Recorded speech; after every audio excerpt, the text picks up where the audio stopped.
Lesikole sibalwa neziphumelela ngamalengiso kulesifundazwe. Saguqula eminyakeni embalwa eyedlule kuba ngesikahulumeni. Sinabafundi abevile ezinkulungwaneni ezimbili. Kukholakala ukuthi uThisha wahlolwa watholakala ukuthi usesuleleke nge-coronavirus emva kokuya emgcwabeni ukuyofihla uyise. We decided to take precautionary measures to advise that, in fact, we were advised also by the department, because we did communicate with the department, and the advice was that the school should remain closed until such time that all the educators and everybody working within the institution is tested and then quarantined, and then the department will advise going forward what is supposed to happen. Abanye abazali bakhala ngokuthi abazange baziswe ngendlela ngalesimo.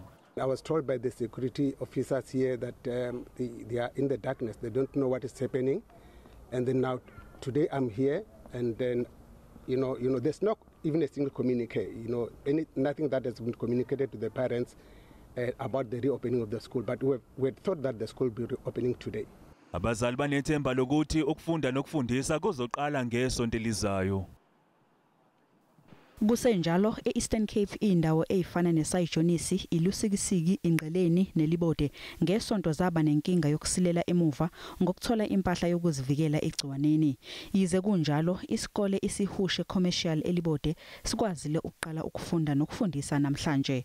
Abafundi baka matric bafike belindelwe kulesi sikole kwalandelwa yonke imigudu njengokuhlola kanye nokuhlanza izandla ngezibulali magciwane. Abaphathi besikole bathi basaxazulula lezo ngqinamba ezibe khona. Imingeni esinayo iPPEs zabafundi azikakafiki. Ezothisha zifikile iPPEs kwa last week on Thursday.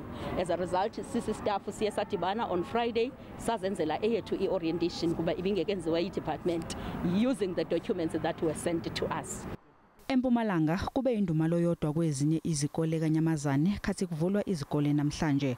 Abafundi abaningi abakwazanga ukungena ezikoleni njengoba befike amasango elenga isihluthulelo. I'm not happy because I want to continue my studies. Sisavaliwe esinye isikole samabanga aphezulu eLowfield bathathu oThisha okutholakale ukuthi bane coronavirus kuso. eNorthern Cape bebethukile abanye abafundi khathi beqala usuku lwabo lokufunda namhlanje. It feels well but a little bit scared because this coronavirus is very serious. Ziyishumi nesishiyagalolunye izikole ezingaphansi kwesifunda iPrixley ezingavulanga ngenxa yokusabalala kwegciwane icorona kulesi sifundazwe.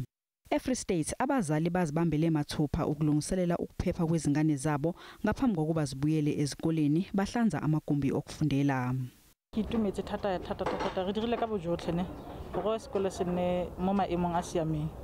eNorthwest zingamaphesenti angama-93 izikole zakulesi sifundazwe ebese zikulungele ukuvula namuhla, kepha ezinye ezifana neInkhuputse comprehensive bezingakakulungeli. We are at 93% of the reopening of our schools because again we don't want to compromise any life. UMnyango wezemfundo lapha uthi unethemba lokuthi ngesonto elizayo izikole ezingakavuli zizobe sezikulungele ukuqala ukufunda nokufundisa.